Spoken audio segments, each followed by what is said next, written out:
Olha, governador Zema, governador Fonteles, Karine, Francisco Costa, Stefanini, vocês não imaginam como foi bom ouvi-los.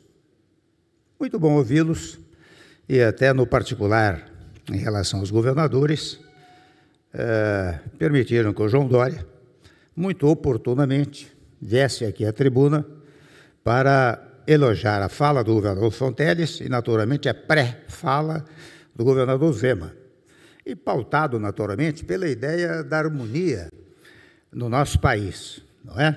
Pautado pela ideia, eu confesso a vocês, eu tenho absoluto desprezo por esses conceitos de esquerda, direita, centro, extrema-direita, extrema-esquerda, e até, se me permite a ousadia, eu recomendo a leitura de um livrinho do Roberto Bobbio, chamado Esquerda, Direita, Direita, Esquerda, onde ele mostra como, em muitos e muitos momentos, a esquerda usa as teses da direita e a direita usa as teses da esquerda. E sustentando muito adequadamente, como fez o governador Dória, né? Sustentando que o que interessa ao povo é o resultado do governo. E por isso que ambos os governadores vieram aqui, como me disse o Fonteles e o Zema, para vender o seu Estado.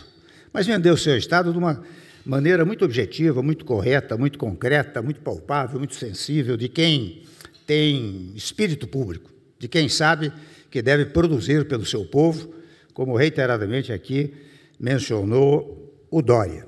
E eu quero também dizer da oportunidade desse encontro, que é interessante, de fora parte as nossas relações históricas e sentimentais com Portugal, Vinícius e Carlos Marques, há uma grande coincidência entre os nossos textos constitucionais. Tanto Portugal como o Brasil passaram por momentos históricos extremamente autoritários. E esse autoritarismo passou pela promulgação e pela criação de um novo Estado, aqui em Portugal, em 1976, no Brasil, em 5 de outubro de 1988, quando se instalou uma democracia participativa, efetiva, concreta, também palpável, né? E democracia que permite que nós tenhamos as mais variadas divergências no plano da polêmica institucional, da polêmica ideológica, mas não devemos ter a radicalização que muitas vezes se instala no nosso país. Brasileiro contra brasileiro, corporação contra corporação, instituição contra instituição. Isto até eu digo com muita tranquilidade, porque tive a experiência, a felicidade cívica de presidir o país durante um relativo período. E eu me lembro que logo no início, interessante, o Meirelles foi me procurar, propondo um ajuste fiscal, começando pelo chamado teto para os gastos públicos. Aliás, estava acompanhado do Jucá, que era ministro do Planejamento na época, Danilo Forte. E logo nós aderimos à ideia, não é?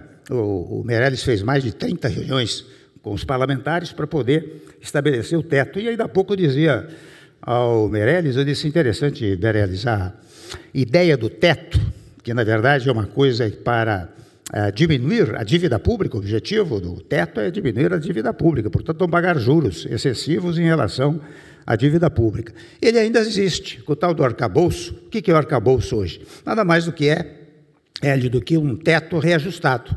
Se o nosso tempo era apenas aplicar inflação para o orçamento seguinte, hoje é a inflação mais 0,5 a 2,5, 2,6 da receita líquida. Eu considero que o nosso teto era um teto de concreto. Este é um teto, quem sabe, de palha. Não se sabe se vai dar certo, porque houve uma modificação. Mas é o teto ainda, a ideia do teto. Não é? Isto permitiu, por exemplo, que nós levássemos adiante a reformatação trabalhista, que gerou depois a reforma da Previdência, não é? Em que trabalharam todos. E trabalhamos em conjunto com o Congresso Nacional, porque há um outro equívoco aqui no país, achando que o presidente da República pode tudo fazer, ou o governador pode tudo fazer, e nós sabemos que quem governa o país Stefanini, o executivo mais o legislativo. Se você não tiver o apoio do legislativo, você não consegue governar. O presidente da República manda projetos de lei, emendas constitucionais, edita medidas provisórias, precisa vê-las convertidas em lei, não é? Veta projetos, precisa mantê-los. Então, quem governa o país é executivo e legislativo. Mas isso é típico da democracia. E, mais uma vez, eu vejo uma coincidência entre a Constituição brasileira e a Constituição portuguesa. É claro que aqui eles têm um sistema de governo diferenciado do nosso, pelo qual eu tenho, vocês sabem, extrema simpatia, que é a história do semipresidencialismo, né? Mas há uma coincidência digamos, de conceitos, de programas na Constituição.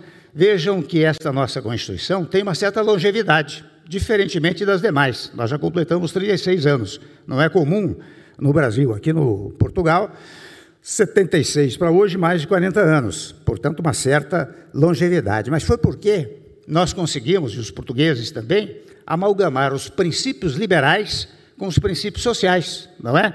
Vocês pegam o direito à propriedade, a livre iniciativa, os direitos individuais, eles estão formatados abundantemente, tanto na Constituição brasileira, como na Constituição portuguesa. De outro lado, vocês pegam os direitos sociais. Nós temos um capítulo que está encimado com o título dos direitos sociais, onde estão até os direitos dos trabalhadores.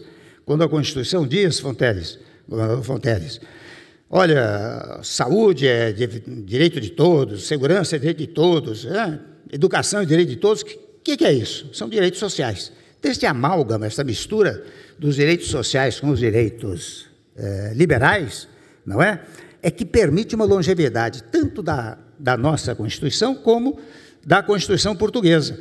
E por isso que nós, dizia eu ao início desta fala, que de fora parte as razões sentimentais históricas, nós temos essa coincidência jurídica. E isto permite um diálogo extremamente amplificado.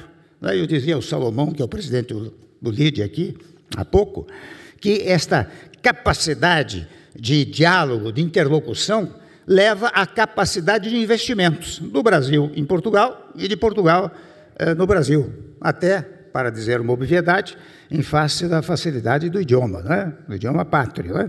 Então, nós temos esta capacidade extraordinária de termos praticamente os mesmos conceitos constitucionais, tanto Portugal, de fora parte, naturalmente, o sistema de governo, não é? Mas eu vejo que é interessante, nós temos conceitos que estão muito atentos ao fenômeno da globalização, não é?